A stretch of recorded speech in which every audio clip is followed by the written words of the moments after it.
Na-miss flawless kung ako'y tawagin. Mga lalaki nang gigigil sa akin. Ayaw pa awat, paano mo pipigilin? Ang damdamin pinapala sa akin. Na-miss flawless, ayaw sa kagandaan. Sa sobrang kinis, hindi mo mahamdan. Dahan-dahan, mahal ang pagawa dyan. Kung gusto mo, titigan mo lang.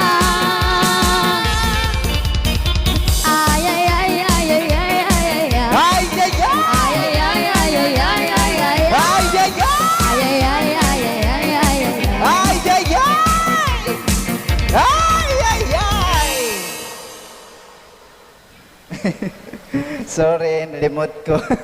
Nalimot ko.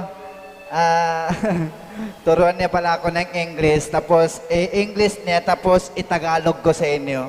So, turuan mo ko ng